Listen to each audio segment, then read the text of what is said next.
MV Ramachandra Reddy గారు. అధ్యక్ష నమస్కారములు. ఆర్టీఈ 12(1)C చట్ట ప్రకారము గడిచిన 4 సంవత్సరాల కాలంలో ప్రభుత్వ పాఠశాలల నుండి 70,000 మంది విద్యార్థులు ప్రైవేట్ పాఠశాలలో చేరి చదువుతున్నారు అధ్యక్ష. కానీ ప్రైవేట్ పాఠశాలలో చదువుతున్న విద్యార్థులందరికీ కూడా ప్రభుత్వం ఫీజు రియంబర్స్మెంట్ ఇవ్వాల్సింది ఉంది అధ్యక్ష. 4 సంవత్సరాలు బకాయిలు అలాగే ఉన్నాయి. మళ్ళా కొత్త నోటిఫికేషన్ కూడా రావడం జరిగింది అధ్యక్ష.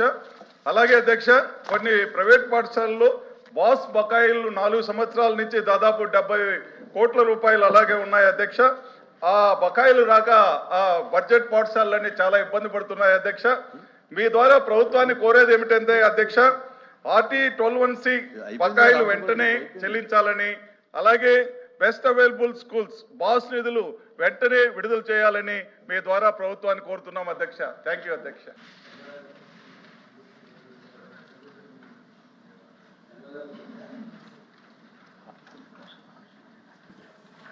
పోలవరం ప్రాజెక్టు మన దేశానికి కానీ మన రాష్ట్రానికి కానీ జీవనాడి. పోలవరం ప్రాజెక్టు కట్టడం వల్ల ముంపు గురవుతున్న గ్రామాల్లో మెజార్టీ గ్రామాలు మా గిరిజన గ్రామాలు. రంపచోడ నియోజకవర్గంలో సుమారు 5 మండలాల్లో గ్రామాలు పోలవరం ముంపుకు గురవుతున్నాయి. 5 మండలాల్లో ఒక మండలం దేవపట్నం మండలం. ఆ మండలంలో అన్ని గ్రామాలు ఇప్పటికే ఖాళీ చేయించున్నారు. వారికి ఇవ్వాల్సిన ప్యాకేజు రీహాబిటేషన్ రీసెటిల్మెంట్ చేసి ఉన్నారు. ఇంకా కొంతమందికి ఇవ్వాల్సి ఉంది. మిగిలిన వారికి కూడా ప్యాకేజ్ ఇవ్వాల్సిందిగా కోరుచున్నాను. అలాగే 4 మండలాలు చింతూరు డివిజన్లో ఉన్నాయి. ఇప్పుడు ప్రస్తుతం 41 కాంటూరులో ఉన్న గ్రామాల్లో కొంతమందికి లబ్ధిదారులుగా గుర్తించి ప్యాకేజ్ చెల్లించారు. ఇంకా చాలామందికి అర్హులుగా గుర్తించాలి. వారిని కూడా అర్హులుగా గుర్తించి ప్యాకేజ్ ఇచ్చే దిశగా అడుగులు వేయాలని కోరుచున్నాను. అలాగే కొన్ని గ్రామాలు 45 కాంటూరులో ఉన్నాయి. గతంలో వైఎస్ఆర్ కాంగ్రెస్ పార్టీ హయాంలో జగన్మోహన్ రెడ్డి గారు ముఖ్యమంత్రిగా ఉన్న కాలంలో గోదావరి వరదకు గురవుతున్న గ్రామాలను గుర్తించి 45 కాంటూరులో ఉన్న 34 గ్రామాలను 41 కాంటూరులోకి తీసుకొచ్చిన విషయం మీ దృష్టికి తీసుకొస్తున్నాను. అలాగే గోదావరికి ముంపు గురవుతున్న ఇంకా కొన్ని గ్రామాలు 45 కాంటూరులోనే ఉన్నాయి. గోదావరికి వరద వచ్చినప్పుడు ఆ ప్రజలు చాలా ఇబ్బందులు పడుతున్న విషయం మనం చూసాం. ఆ గ్రామాలను గుర్తించి వాటిని కూడా 45 కాంటూరులోకి తీసుకొచ్చి గ్రామ సభలు పెట్టి అవార్డు పాస్ చేసి అర్హులైన లబ్ధిదారులను గుర్తించి త్వరితగతిన ప్యాకేజ్ ఇచ్చి రీహాబిటేషన్ రీసెటిల్మెంట్ చేసే దిశగా ప్రభుత్వం దృష్టి పెట్టాలని, ఆ దిశగా అడుగులు వేయాలని మీ ద్వారా ప్రభుత్వం కోరుతున్నాను. చంద్రశేఖర్ రెడ్డి గారు. నమస్కారం అధ్యక్ష. మన రాష్ట్రంలో 2023లో జిల్లా పరిషత్ హై స్కూల్ ప్లస్ పాఠశాలను ప్రవేశపెట్టడం అన్నది ప్రభుత్వ విద్యా వ్యవస్థలో ఒక అద్భుతమైనటువంటి కీలక మలుపు అధ్యక్ష. ఈ క్రమంలో పేద గ్రామీణ ఆడపిల్లలకు అందుబాటులో జూనియర్ కళాశాల లేక చదువుకు దూరం కాకూడదన్న ఆలోచనతో ఆ రోజు 292 హై స్కూల్ ప్లస్ పాఠశాలను ప్రారంభించింది. దీనికోసం 1752 మంది పీజీటీలను కూడా నియమించింది అధ్యక్ష. అదే క్రమంలో మరో 210 కో ఎడ్యుకేషన్ హై స్కూల్ ప్లస్లను ఏర్పాటు చేయడానికి ఆనాటి వైఎస్ఆర్సీపీ ప్రభుత్వం అనుమతులు ఇచ్చి అడ్మిషన్లు కూడా ప్రారంభించింది అధ్యక్ష. దీనివలన సర్వీస్ రూల్స్ కారణంగా జిల్లా పరిషత్ హై స్కూల్ టీచర్లకు తమ సర్వీసులో ప్రమోషన్ లభించక ఎంతో వేదన చెందుతూ ఉండే క్రమంలో వారిలో అర్హత కలిగిన వారికి పీజీటీలుగా ప్రమోషన్లు కలిగే ఒక చక్కటి అవకాశం కూడా ఏర్పడింది అధ్యక్ష. అయితే 2 సంవత్సరాల క్రితం ఏర్పడినటువంటి ప్రభుత్వం 210 కో ఎడ్యుకేషన్ పాఠశాలల్లో పీజీటీల నియామకం చేయక వాటిని నిర్వీర్యం చేయడంతో 210 కో ఎడ్యుకేషన్ పాఠశాలను 2025లో మూసేయడం జరిగింది అధ్యక్ష.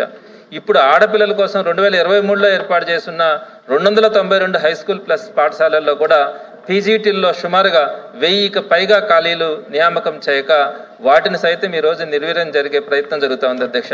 అయితే మీ ద్వారా ఈ జిల్లా పరిషత్ హై స్కూల్ ప్లస్లను కాపాడేందుకు ఈ జిల్లా పరిషత్ హై స్కూల్ ప్లస్లను జిల్లా పరిషత్ జూనియర్ కళాశాలలుగా పేరు మార్చి కో ఎడ్యుకేషన్ గర్ల్స్కి సంబంధించినటువంటి 292 హై స్కూల్ ప్లస్ల్లో 1000కి పైగా ఉన్నటువంటి ఖాళీ పీజీటీల నియామకం జరిపి పేద బడుగు బలహీన గ్రామీణ ఆడపిల్లలకు ఇంటర్ విద్యను అందుబాటులో ఉంచాలని ప్రభుత్వాన్ని కోరుతున్నాను అధ్యక్ష.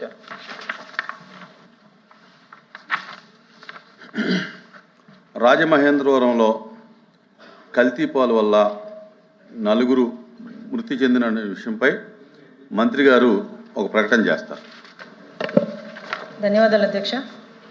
ప్రాథమిక సమాచారం ప్రకారం అధ్యక్ష 22/2/2026న తూర్పుగోదావరి జిల్లా వైద్య మరియు ఆరోగ్యాధికారికి రాజమహేంద్రవరం కిమ్స్ ఆసుపత్రి నుంచి సమాచారం అందింది అధ్యక్ష. పెద్ద సంఖ్యలో వృద్ధులు ఆరోగ్య సమస్యలతో ఆసుపత్రికి వస్తున్నారని తెలిపారు.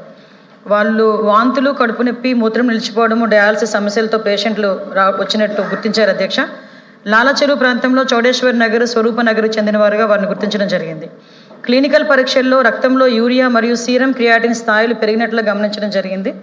ప్రాథమిక ఎపిడమియాలజీ విచారణలో పాలు సేవించడం అనారోగ్యానికి కారణం కావచ్చు అని గుర్తించారు అధ్యక్ష. కోరుకొండ మండలం నరసాపురం గ్రామంలో వరలక్ష్మి మిల్క్ డైరీ నుండి 106 కుటుంబాలకు పాలు సరఫరా చేయబడినట్లుగా గుర్తించబడింది. ఆ డైరీ నుండి పాల సరఫరాను తక్షణమే నిలిపివేయబడింది అధ్యక్ష. ఇప్పటి వరకు 4 దురదృష్టకర సంఘటన, 4 మరణాలు నమోదయ్యాయి. 8 మంది రోగులు ఆసుపత్రిలో చేరి చికిత్స పొందుతున్నారు అధ్యక్ష. వారిలో 6 మంది ప్రమాదం నుంచి బయటపడ్డారు. 2 వెంటిలేటర్పై చికిత్స పొందడం జరుగుతుంది అధ్యక్ష. చనిపోయిన వారిలో 2 మహిళలు, 2 పురుషులు. కృష్ణవేణి గారు 74 సంవత్సరాలు, రాధాకృష్ణమూర్తి గారు 76 సంవత్సరాలు, శేషగిరిరావు గారు 72 సంవత్సరాలు, రమణి గారు 58 సంవత్సరాలు. ఈ ర్యాపిడ్ రెస్పాన్స్ టీంని ఏర్పాటు చేయడమే కాకుండా అధ్యక్ష, పర్యవేక్షణ కూడా జనరల్ మెడిసిన్ నిపుణులు, మైక్రోబయాలజిస్టులు, శిశువైద్య నిపుణులు, ఎపిడమాలజిస్టులతో కూడా ఒక పర్యవేక్షణ అనేది చేయడం జరుగుతుంది అధ్యక్ష. 14 ఫీల్డ్ సర్వేలెన్స్ టీం నియామకం జరిగి 679 ఇళ్లకు సందర్శించే అధ్యక్ష. 957 మందికి స్క్రీనింగ్లు కూడా చేయడం జరిగింది. పాల సరఫరా పొందిన 106 కుటుంబాల నుంచి కూడా కుటుంబ సభ్యులందరి దగ్గర నుంచి కూడా రక్త నమూనాలు సేకరించడం జరిగింది అధ్యక్ష. ఇటువంటి లక్షణాలు ఉన్న వ్యక్తులను గుర్తించి ప్రజలందరికీ కూడా వైద్య పర్యవేక్షణకు రావాలని కూడా సూచనలు కూడా జారీ చేయడం జరిగింది. ముఖ్యంగా అధ్యక్ష, వైద్య శిబిరాలు మరియు చికిత్స నిర్వహణ కింద ఈ ప్రభావిత ప్రాంతాల్లో అత్యవసర వైద్య శిబిరాలు ఏర్పాటు చేయడం జరిగింది అధ్యక్ష. Rajamahendravaram municipal corporation, municipal commission వైద్య శిబిరాలు నోడల్ అధికారిగా నియమించడం జరిగింది. రోగుల చికిత్స పర్యవేక్షణ, వైద్య సిబ్బంది అందుబాటులో ఉండేలా చూడటం, అంబులెన్స్ మరియు రిఫరల్ సేవలు సమన్వయం చేసుకుంటూ ఈ కార్యక్రమాలు చేయడం జరుగుతుంది అధ్యక్ష. అలాగే అధ్యక్ష, నరసాపురం గ్రామం కోరుకొండ మండలంలోని Varalakshmi milk dairy food safety అధికారి తనిఖీ చేయడం జరిగింది. ఫుడ్ సేఫ్టీ చట్టం ప్రకారం విధి విధానాల మేరకు పాల నమూనాలు ప్రతి ఒక్కరికి 500 మిల్లీమీటర్లు ప్రతి ఒక్కరికి కూడా సేకరించడం జరిగింది అధ్యక్ష. ప్రభావిత ఇళ్ల నుండి కూడా పాలు మరియు పెరుగు నమూనాలు తీసుకున్నారు. నమూనాలు పంపిన ప్రదేశాలు state food laboratory Hyderabad, state food laboratory Visakhapatnam, VIMTA labs హైదరాబాద్కు నమూనాలు పంపించడం జరిగింది అధ్యక్ష.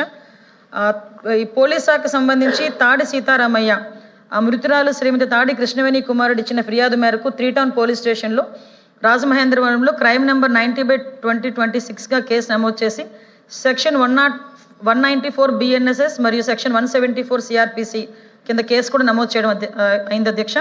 అనుమానిత పాల విక్రేత అద్దాల గణేశ్వరరావు నరసాపురం గ్రామ నివాసిని పోలీసులు అదుపులోకి తీసుకొని క్లూస్ టీమ్ అండ్ ఫోరెన్సిక్ బృందాల ద్వారా దర్యాప్తు చేస్తున్నారు అధ్యక్ష. పోస్ట్ మార్టం అనంతరం నమూనాలని కూడా ప్రాంతీయ ఫోరెన్సిక్ ల్యాబ్కి పంపించడం జరుగుతుంది అధ్యక్ష. పాల సరఫరాదారులు, పంపిణీ వ్యవస్థ మరియు ప్రభావిత వినియోగదారులు గుర్తించేందుకు దర్యాప్తును కూడా కొనసాగిస్తున్నారు అధ్యక్ష. 4 వెటనరీ వైద్యులతో కూడిన బృందం దర్యాప్తు చేస్తుంది. పశువులకు ఇచ్చే మేత, నీరు, ఎండు మరియు పచ్చి మేతల నమూనాలు కూడా సేకరించడం జరిగింది అధ్యక్ష. నమూనాలు విజయవాడలో BBRI వెటనరీ బయాలజికల్ రీసెర్చ్ ఇన్స్టిట్యూట్కి పంపుతున్నారు అధ్యక్ష. యాజ్ ఆఫ్ నౌ ఇప్పుడు ముఖ్యమంత్రి గారు కంటిన్యూగా దీన్ని సమీక్ష చేయడం, అన్ని శాఖల సమన్వయంతో తక్షణ చర్యలు కూడా చేపట్టడం జరిగింది. ప్రస్తుత నియంత్రణలో ఉంది అధ్యక్ష. కమిషనర్ హెల్త్ మరియు డైరెక్టర్ ఫుడ్ సేఫ్టీ సహా సీనియర్ అధికారులు పరిస్థితిని పర్యవేక్షిస్తున్నారు. ల్యాబ్ నిర్ధారణలు మరియు దర్యాప్తు ఫలితంగా ఆధారంగా తదుపరి చర్యలు తీసుకోబడతాయి. Announcement. I am to announce to the House that I have received the following message from the Honorable Speaker, Andhra Pradesh Legislative Assembly. In accordance with Rule 123 of the Rules of Procedure and Conduct of Business in the Andhra Pradesh Legislative Assembly, I transmit a copy each of the following bills passed by the Legislative Assembly on 23rd February 2026 and signed by me. The Andhra Pradesh Prison and Correctional Services Bill 2026, LA Bill number 8 of 2026. The Andhra Pradesh Farmers Management of Irrigation Systems Amendment Bill 2026, LA Bill number 9 of 2026. The above bills are before the House. The House is adjourned to meet again at 10 a.m. on Tuesday, the 24th day of February 2026.